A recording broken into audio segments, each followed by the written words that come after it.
Hello my Wolfpack and welcome to a brand new team builder on the channel. So this is for week 2 of the Phantom Little Cup League, also known as the PLCL. So this week we are versing Arsenal MC. This is really quite exciting. I haven't versed Arsenal MC, in fact I haven't really spoken to him too much before, but I am really excited. He's the coach of the Haw River Hounders. I hope I'm saying that right, but yeah. Honestly, looking at this team, our team matchup is actually quite nice. I had some work. I had a look, and our team actually works a little bit. Well, it works pretty well. But I will say, if you want to go check out the battle should be live on Sunday, the day after this out. But there's a card up in the corner if you are watching this like on the Sunday or whatnot. Okay, so quick rundown of Arsenal's team. We've got QFant. Steel type, obviously things in our team can deal with that, like Rufflet, Scraggy. Spritzy doesn't really respond very well to it, but the rest of the team can kind of deal with it. Slowpoke, Glaring Slowpoke, that is Psychic type. We've got things like Scraggy can deal with that, but it can get things like Water type attacks, so it can be a little bit scary. Eevee is, I think, fine. I honestly think Scraggy, Rufflet, they have really good ability to take those on. Axew is something that I'm not too worried about. We've got kind of like fairy type moves around the board, and it can be taken out by like +1 Scraggy, so that's fine. Machop is actually probably the scariest Pokemon on this team, even though I've got things like Spritzy. I wasn't predicting a Scarf Machop until I had a look at the damage calculator, so the Pokemon damage calculator, and it gave Scarf and Machop as a set, and obviously Scarf and Machop can potentially wreck through some of my team, especially things like Scraggy, and Scraggy is essentially what I would see as my win con here. Now I am recording this post the video. I will say I'm recording this post the video, so post the actual battle. Sorry, I've got something in my eye. I'm recording this post the battle, so I actually know what's going on, but I'm trying to think back to what my thoughts were before the match. Scarf and Machop is a prediction that I did have, and I could have. Yeah, I did have that before that because I saw it on the damage calculator, and that can deal with things like Scraggy. So Scraggy was originally my choice to go with the start off, but if Machop comes, I can't do that. We've got Ponyta, a Glaring Ponyta, which again we can kind of deal with. We've got Electrike, which actually is a little bit scary, but I've got Trapinch to deal with that. That's quite good. Meowth, obviously normal type, can deal with that. Sandshrew is a little bit scary as well. I haven't really got much to kind of deal with it, except, well, I've got Staryu and Phantom, but it can potentially wreck through my team if it's unchecked. And then Sizzlepede, again, like, I don't really have too much for it, but I'm not too worried. Well, I'm kind of worried, but not worried. I think if it managed to get a setup on like a coil or something, then I can be a little bit concerned. I would be a little bit concerned. But our team, first of all, let's talk about Trapinch. Now, Trapinch, I put the expert belt on it. Honestly, it was just because I couldn't think of any other items that I thought would actually fit on Trapinch with this idea. So I've got Expert Belt on here, I've got Arena Trap as the ability. Now the Arena Trap is there purely to trap the Electrike. I know the Electrike is going to try and come out on the Rufflet at some point, and then I can just switch straight into Trapinch, expecting that Electric type attack. The Electric type attack will hit me, and then I can go for the Earthquake and destroy that because it won't be able to switch out. The worst it will have is Flamethrower. It doesn't have anything that's super effective against Trapinch, so honestly Trapinch is pretty safe. We have Superpower, which is a powerful fighter type attack. Now this can hit things like the normal types, so the Meowth or the Eevee. It also hits something else, I think. It hits the Qfant as well, although the Earthquake also hits that. And then Rock Slide is purely there for the Sizzlepede, because the Sizzlepede could be a problem. Not gonna lie, it probably is the biggest problem for the sets that I've got here. Now the EVs are different to what they actually are there. I think I went for like a max attack investment, max special defense investment to allow me to be able to live kind of like more from that Electrike in, just in case it does get something that I haven't thought of. So I did go for like max attack and max special defense, and I think I went for a little bit of defense investment. Now, for some reason, when I originally made this, it wasn't level 5. I think I forgot to click Little Cup or something, and it's come up with like the typical EVs. So I had changed that. I had cancelled out and I left. Like I closed my showdown and I've come back on it, and obviously it is looking a little bit different now. So yeah, I did go for that attack and then the block, essentially. So Trapinch should be quite nice. Obviously, the Expert Belt, we can get super effective damage on most Pokemon here. The only ones like Axiom and Chop are the only things that I'm really concerned about, and Sandshrew, but all the rest of them I can get super effective damage, so that Expert Belt will come in handy, which is why I put it on there. I did consider something like a band, but I thought, just in case, I need it and it's not for the Electrike, like late game, I want to have that versatility ability, so Expert Belt was my choice here. Moving on to our second Pokemon, we've got Rufflet. Now Rufflet is again one of my potential win cons. It has such good coverage, honestly, close combat, which is obviously really, really good. Dual Wing Beat. I went for Dual Wing Beat just in case I need to get some chip damage and I don't really want to lose the health because of the Brave Bird. Because I've got this Focus Sash up here. Now the Focus Sash allows me to be able to live a hit from the Electrike with a Thunderbolt if I need to go for like a close combat to try and take that out. Let's say that my Trapinch has gone down, for example. That's there for that scenario. Try and keeping ourselves as max HP as possible. So try and keep ourselves at max HP. Obviously, there is a little bit of concern about things like the Q-Fan bringing Stealth Rocks, but realistically, I shouldn't have too much of a bother there. I've put Sheer Force as the ability. Now, Sheer Force is not having any effect whatsoever. I'm going to tell you that now. Sheer Force is not having any effect whatsoever. I just wanted an ability that wasn't Hustle. And Keen Eye, I mean, it could have done it, but at the same time, that's probably not going to have any effect. So, yeah, Sheer Force is just there because I didn't want Hustle. I didn't want the opportunity to miss because I think that would make the difference in the match. But yeah, move-wise, we've gone for Dual Wing Beat. Now, Dual Wing Beat, I'll go through kind of what move I've gone for what Pokemon. So Q-Fan is taken out by the Close Combat. Galarian Slowpoke is the Shadow Claw. Eevee is Close Combat. Axew would probably be a Brave Bird or a Close Combat. Machop is the Dual Wing Beat.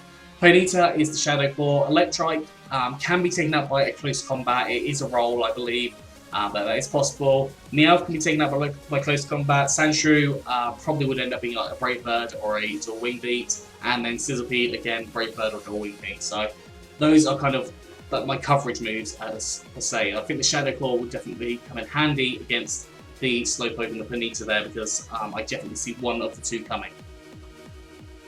EVs, I've gone for max attack. Now it seems that 252 in attack, or I might have just upped it on attack. I've gone for max attack as possible with an animate nature, some more attack.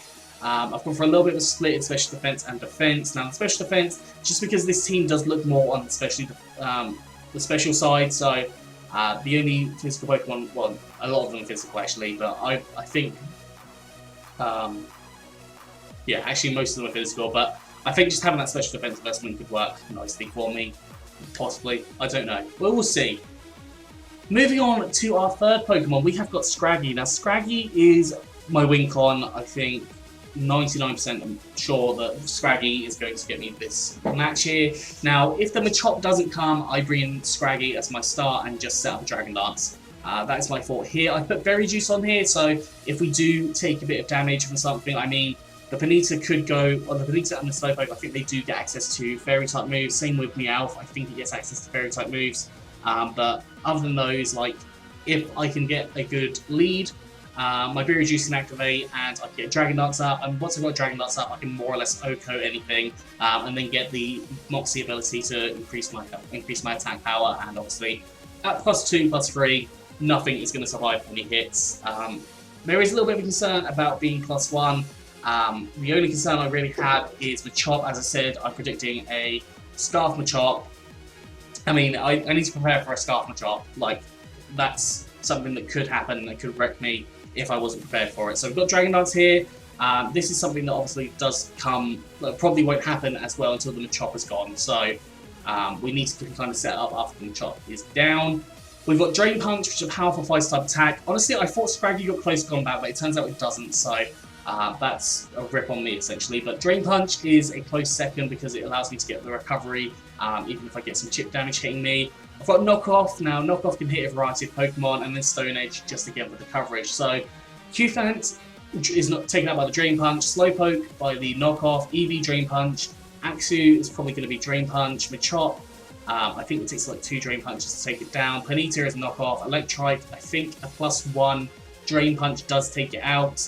Meowth is a Drain Punch, Sandshrew is a Drain Punch, and then Stone Edge for Scissor Beam. I did consider putting the Zen Headbutt on there specifically from Machop, but then I thought if it's Scarfed, we are going to be in a situation where basically we are both at the same speed. So if I've got the Dragon Lance up, assuming. So I think that honestly I don't want Scraggy to be there with Machop. That's kind of my thought process. EVs, I went for max attack and max speed as much as I could, and then I went for some investment in defense as well, just to allow me to potentially live a hit, just in case I do end up coming in on the Machop, even if it's going for something different, like, I don't know what access, but I think it gets elemental punches, so something like an Ice Punch could potentially be on there for Rufflet, so if I can come in on that, I can still live the hit, potentially. Moving on to our next Pokemon, we have Staryu. Now, Staryu is another Pokemon that I'm really interested in, and I've actually changed it, so I'm going to change it on the screen here, because I realised that Staryu can't actually get Rapid Spin and be legal, so I had to take Rapid Spin off, unfortunately, but Rapid Spin would have been absolutely fantastic. On here, I put Life Orb this week. Now, I did put Choice Specs last week, and that limited me, and I think that was kind of one downfall for me. So having Life Orb on it this week allows for us to get that little bit improvement in our attack power, and also just allows us to have that variety on hitting different things. Now, I've got Natural Cure as the ability, so let's say I get Toxic, for example, I can switch out. We've got Dazzling Gleam. Dazzling Gleam hits the Axion on the Machop for super effective damage. Surf is typically just a coverage move. I think all the Pokemon on the team do not want to really take a Surf. There's nothing that really absorbs up a Surf. Except for the Electrike. Well, the Electrike has become scary. Scarf Electrike is a scary Pokemon. But the rest of them don't really want to take... in fact, none of them want to take a Surf. So that's on there. We've got Thunderbolt just for a little bit more coverage. So honestly, I don't even think I'd go for Thunderbolt on any of these Pokemon. But I just needed a fourth move, essentially. And then I went for Hydro Pump. So essentially Dazzling Gleam and Surf were the only moves I needed on this set, but I went for Thunderbolt just in case there was something I hadn't thought about, and I also went for Hydro Pump as well. Now, Hydro Pump would obviously do a little bit more damage to the different Pokemon because of the extra power, but it does have a chance to miss, so using Hydro Pump is something that's a bit more risky. But yeah. EVs, I went for max special attack and max speed with the timid nature, so I had as much speed as possible. It's actually base 19 speed. This is really helpful for letting me know if any Pokemon are Scarfed, because the maximum speed that any of the Pokemon can be is 19. But yeah, but most of them I should be able to see if they're Scarfed. Realistically, if it's got 19 as its maximum speed, it's not going to be Scarfed because the rest of my team, like Staryu is the only Pokemon that can get 19 on its speed. So realistically, there's not going to be any problems. Like any of those Pokemon are going to be Scarfed. So this is just to scout out if like the Electrike is Scarfed, and if it is, I can then try and deal a little bit with trapping by trapping it in, because it will then be locked into a move. If the Machop is Scarfed, I can then bring in like Spritzy or something to take the fighting type attack assuming that it goes for, or if it goes to like Thunder Punch, I can go into Phantom, for example. So there's the options there. It's just helping me scout out as well different Pokemon. The next Pokemon we have is Spritzy. Now, Spritzy is the Pokemon that I was most unsure about bringing, if I'm honest. I did consider like changing it up for Porygon, but honestly, I think Spritzy works ever so slightly better. I needed essentially 6 Pokemon for this team. I had 5, and it was difficult to kind of get the 6th Pokemon in to be able to do what I wanted to do. Now, I've got the Eviolite on here, so the Eviolite obviously allows us to be a bit more defensive, and Aromatherapy Veil as the ability. I've gone for Moonblast. This is our strong stab, Fairy type attack. Obviously, if the Axew is coming in and using Dragon type attacks, this is my way of dealing with it. We've also got the Machop. Now, Moonblast will just annihilate Machop. This is special defense is garbage. Q-Fan is very scary. Q-Fan does become very scary, but as I've already covered, I have 3 Pokemon that can deal with the Q-Fan quite easily, so that's something that I don't really need to be worried about too much. We've got Thunderbolt, which again is just coverage for those mons that don't want to see the Moonblast. So for example, the Sizzlepea can then be hit by the Thunderbolt. I've gone for Wish just because I've got a Pokemon that's low on health and I do need to heal them up. I can always go for the Wish there. And then I've gone for Encore on here. Now Encore, again, I needed a 4th move. I did consider Trick Room, but I thought Trick Room probably not going to be, like, it's utilisable, but with how my team is structured, I actually outspeed a lot of these different Pokemon. So having Spritzy with Trick Room didn't make sense. And then I thought Encore because let's say that the QTheCostaRican uses Stealth Rocks, for example. I can then Encore into Stealth Rocks, I can get a different Pokemon in, I can then take that out. So for example, like Encore just seemed to work somewhat nicely on here. I did consider going for like Yawn or even Toxic, but honestly I don't really want to run Toxic. I feel like Toxic isn't really the right move to play in Little Cup. I don't know. Anyone that plays Little Cup frequently, let me know if I'm wrong in that opinion, but that's my thought. On here I went for defensive, and well, I went for max HP to allow for the wish to heal as much HP to different Pokemon. I've gone for the high defense. Now that allows for the Machop. Let's say the Machop gets something that I haven't thought about, or it goes for a neutral move.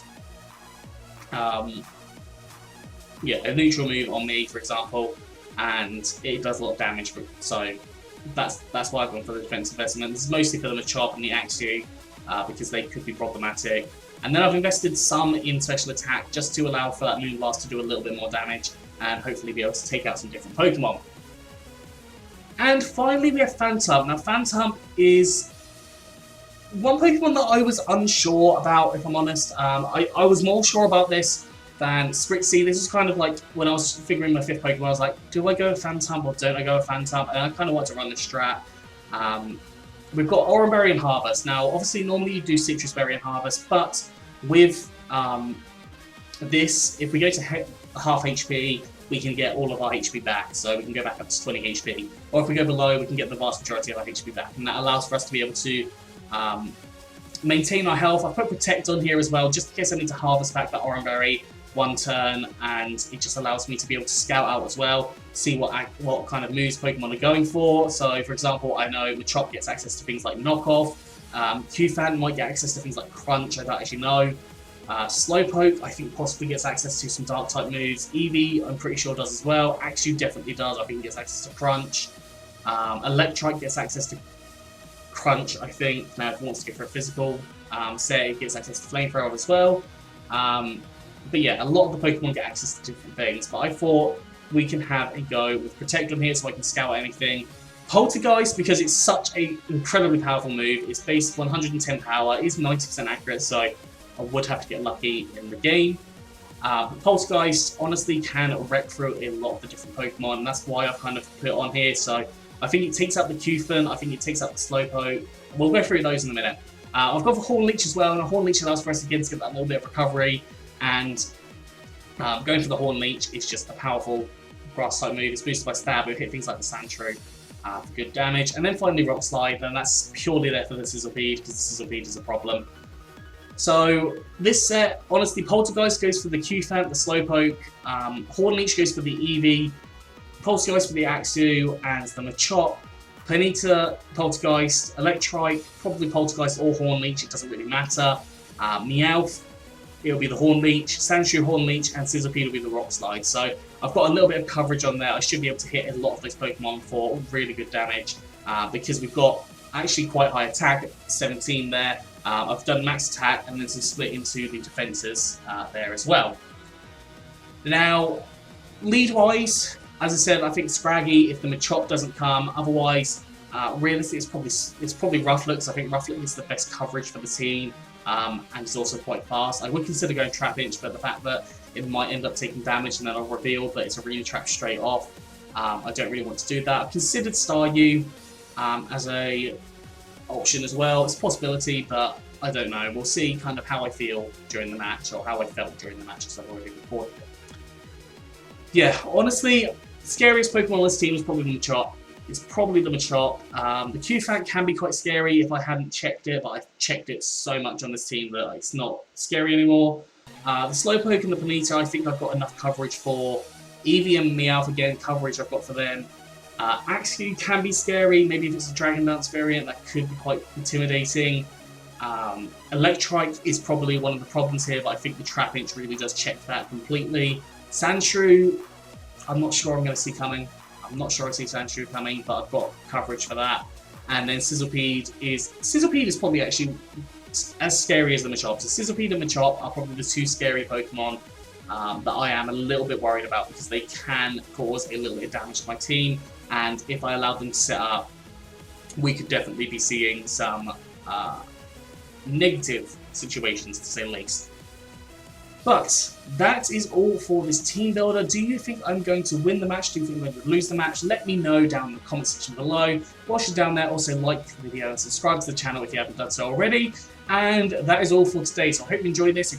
Please do like, subscribe, and comment, as I said. Anyways, I'm out of here. So have a good one, and I'll see you soon.